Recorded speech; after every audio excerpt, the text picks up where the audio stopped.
did not tell me that I was a keynote speaker. They said they wanted me to talk a little bit about the EV Challenge and what it meant to me. So there's more pressure, but I'm excited to be here. I'm really excited. And, you know, something that I really like to encourage everybody to do is read a book that's called Electric Dreams. You really got to look at that book and read that book to understand what the EV Challenge is all about. You know, somebody asked the author, is it a book about cars and where are all the pictures? And her reply was, not really. It's about an unlikely character and unlikely situations. It's also a book about surprising, enduring friendships between Eric Ryan and Harold Miller. It's also a book with strong themes about the environment, education, and taking the responsibility to change the world for the better. So I thought that was interesting because really it is about education and it goes beyond the classroom. You know, Eric asked me to talk about this, and you probably can get a lot more from the folks that are sitting at tables that are participating in the EV Challenge. But really, when I think about it, yes, the car is the end result. We do produce a car.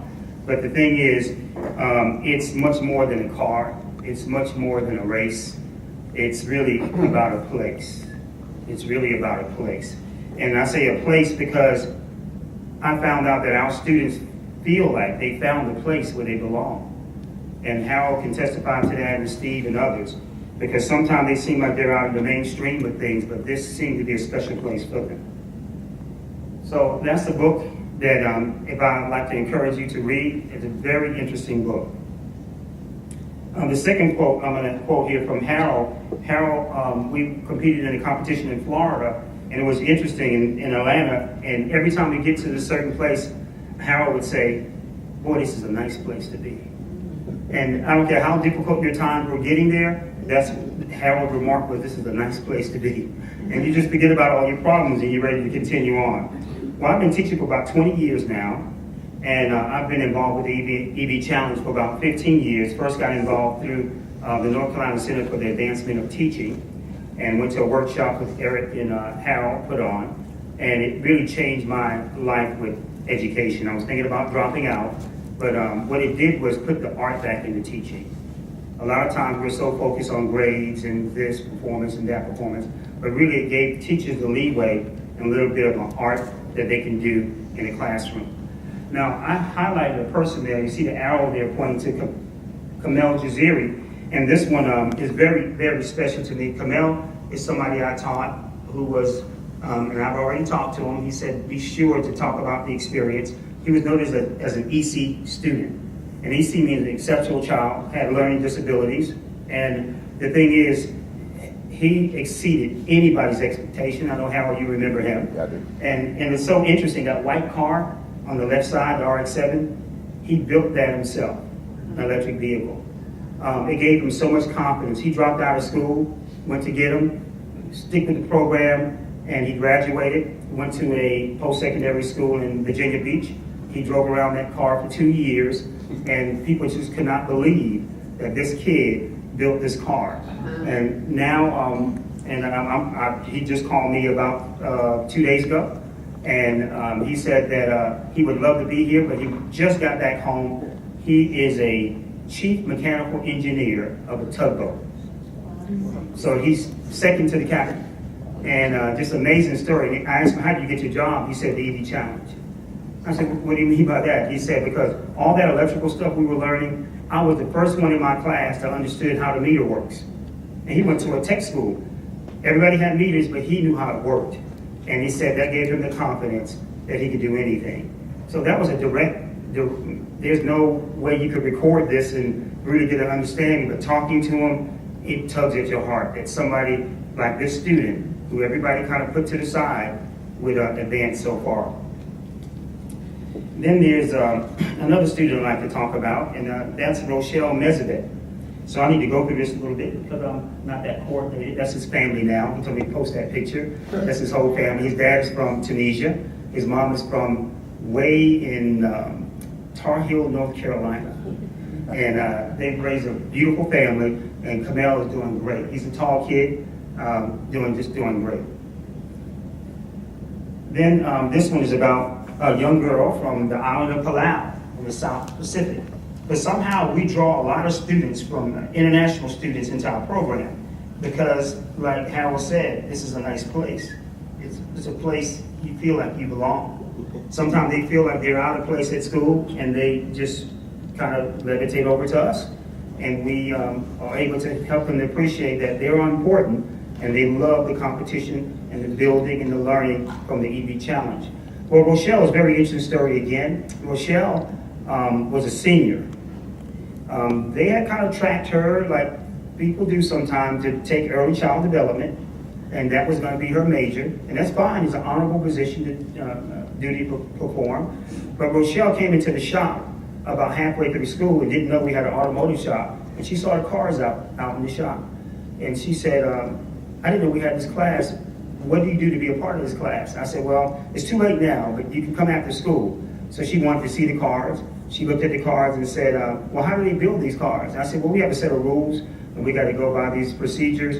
And so she said, well, is the car tall enough? And I said, yes, it is. The guys measured it. She said, it doesn't look tall enough. And she asked for a ruler.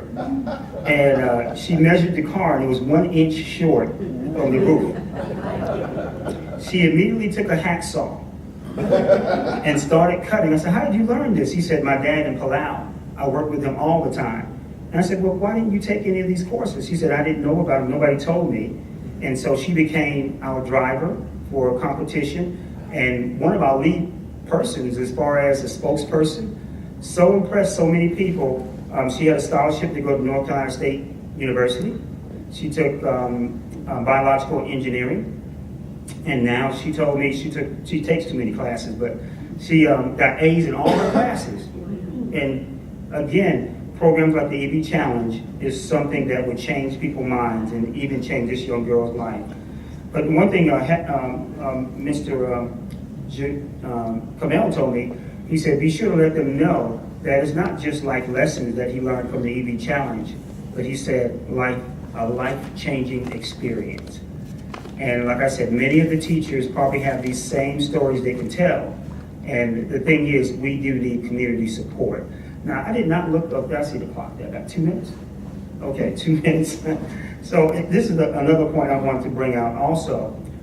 During that first competition, and Harold knows as well, I called Harold and I said, Harold, we can't get support. The school's not really involved with this. We're doing it after school, and all I have is just a car that was donated by a local junkyard, and these kids don't know anything about this.